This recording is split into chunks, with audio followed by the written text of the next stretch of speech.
নমস্কার, আমি হলাম অ্যাস্ট্রোলজার রুমি মাহিন্দার। যে কোনো কেস, কালকে তো একাদশী, সফলা একাদশী, তো কালকে এই রেমেডিগুলো করে দেখুন।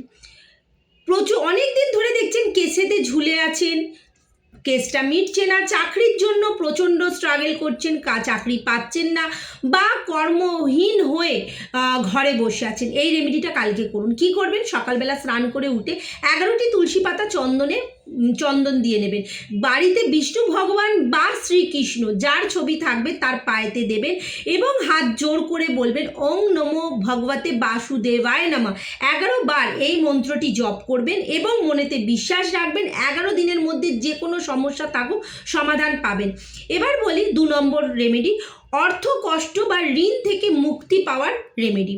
এই রেমেডিটা কি করবেন? সকালবেলা স্নান করে উঠে একটি হলুদ কাপড় নেবেন, তাতে 1 টাকা বা 5 টাকার একটা কয়েন নেবেন, একটি তুলসী পাতা চন্দন দিয়ে দেবেন এবং ভগবান বিষ্ণুর কাছে সেটিকে রেখে দেবেন এবং সন্ধেবেলায় প্রদীপ জ্বালিয়ে বলবেন, সকালবেলা এইগুলো করে রাখবেন এবং সন্ধেবেলায় প্রদীপ জ্বালাবেন, ঘিয়ের প্রদীপ জ্বালাবেন, জ্বালিয়ে বলবেন ওং শ্রী বিষ্ণবে নমঃ, ওং শ্রী বিষ্ণবে নমঃ।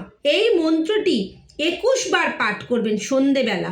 পরের দিনকে ওই 1 টাকা বা 5 টাকার যে হলুদ কাপড়েতে যে কয়েনটা রেখেছেন সেটিকে নিয়ে নিজের মানি ব্যাগ বা পার্সে রেখে দেবেন, বা যদি কোনো আপনার লকার থাকে তার মধ্যে রেখে দেবেন। দেখবেন অর্থের জায়গাটা আস্তে আস্তে ঠিক হতে শুরু করে দিয়েছে।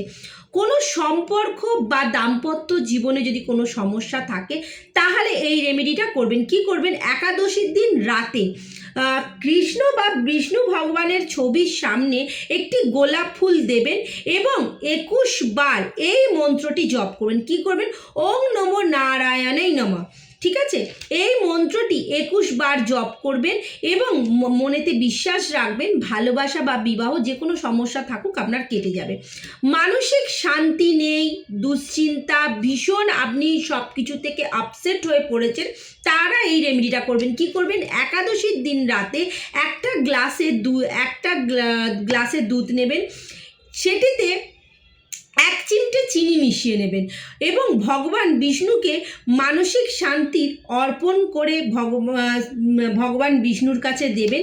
তারপর সেই দুধটা গাছের গোড়ায় ঢেলে দেবেন, যে কোনো গাছের গোড়ায় ঢেলে দেবেন। ঠিক আছে, এবং দেখবেন আস্তে আস্তে মানসিক যে দুশ্চিন্তাটা থাকছিল সেটা আপনার আস্তে আস্তে কেটে যাচ্ছে এবং যে কোনো সমস্যা থাকলে দেখবেন সমস্যা থেকে আপনি আস্তে আস্তে বেরিয়ে আসতে পারছেন।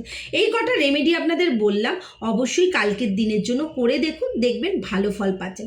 সবাই ভালো থাকবেন, সুস্থ থাকবেন। রাধে রাধে।